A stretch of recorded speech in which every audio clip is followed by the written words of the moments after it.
கர்த்தருக்கு ஸ்தோத்திரம். இந்த நாளிலும் ஆண்டவர் நம்மளோடு பேசுவாராக. மத்தேயு 5ஆம் அதிகாரம் 9ஆம் வசனம். சமாதானம் பண்ணுகிறவர்கள் பாக்கியவான்கள், அவர்கள் தேவனுடைய புத்திரர் எண்ணப்படுவார்கள். முதலாவது தேவ புத்திரர்னா யார்? Son of God. இப்போ நம்ம எல்லாத்துக்கும் ஆதார் கார்டு இருக்கும். இப்போ என்னோட ஆதார் கார்டில் வந்து என் பேர் ஹாலின் சுந்தரி, டாட்டர் ஆஃப் வினோதன் இருக்கும்.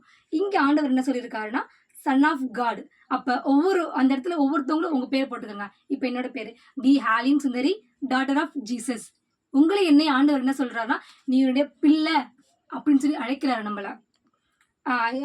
இந்த வசனத்தை பார்த்தீங்கன்னா, சமாதானம் பண்ணுகிறவர்கள் பாக்கியவான்கள், அவர்கள் தேவனுடைய புத்திரர் எண்ணப்படுவார்கள். சமாதானம் மெயினான விஷயம். இப்போ நம்ம ஃபேமிலியிலேயே இருக்கட்டும், நம்ம சபையிலேயே இருக்கட்டும், மனுஷங்களுக்குள்ள நம்மளோட ஃப்ரெண்ட்ஸ் சர்க்குலரில் இருக்கட்டும், நம்ம வந்து சமாதானம் பண்ணிக்கிறவர்களா இருக்குமா? சமாதானத்தின் ஆவி நமக்குள்ள இருக்கா அப்படின்னு வந்து ஆண்டவர் கேட்கிறார். இந்த இடத்துல அவர் எப்படி விரும்புகிறாருன்னா நம்முடைய பிள்ளை வந்து சமாதானமாக இருக்கணும் அப்படின்னு ஆண்டவர் விரும்புகிறாரு. சமாதானம் பண்ணுகிறவர்கள் பாக்கியவான்கள், அவர்கள் தேவனுடைய புத்திரர் எண்ணப்படுவார்கள்னு சொல்லியிருக்காங்க. இந்த இடத்துலையும் ரோமர் 8ஆம் அதிகாரம் 14ஆவது வசனம். மேலும் எவர்கள் தேவனுடைய ஆவியினாலே நடத்தப்படுகிறார்களோ அவர்கள் தேவ புத்திரர்கள் எண்ணப்படுவார்கள். எதுனா எப்படி நம்ம தேவ புத்திரர்களாக இருக்கணும்? முதலாவது தேவ ஆவியில நம்ம நடத்தப்படுவர்களாக இருக்கணும். தேவ ஆவியில் நடத்தப்படுவதுன்னா என்னது? ஃபர்ஸ்ட் ஆண்டவர்கிட்ட பேசணும். மெயினான விஷயம் தான். இப்போ சண்டே கிளாஸ் நாங்கள் வந்து சிறுவர் ஊழியம் நடத்துகிறோம்.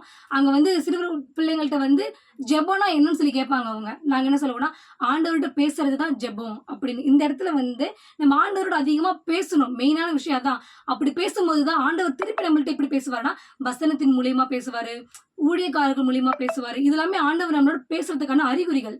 அந்த இடத்துல தான் ஆண்டவர்கிட்ட நம்ம அதிகமாக பேசணும். இப்போ நம்ம ஒரு எந்த விஷயமா இருக்கட்டும், ஒரு சின்ன விஷயம் பெரிய விஷயம் எதுவாக இருந்தாலும் நம்ம வந்து உலக மனுஷங்கள்ட்ட தான் அதிகமான ஆலோசனை கேட்குறோம். தப்பில் ஆலோசனை கேட்குறது. ஆனால் மெயினான விஷயம் அவங்களோட பவரானவர் நம்மளோட அப்பா.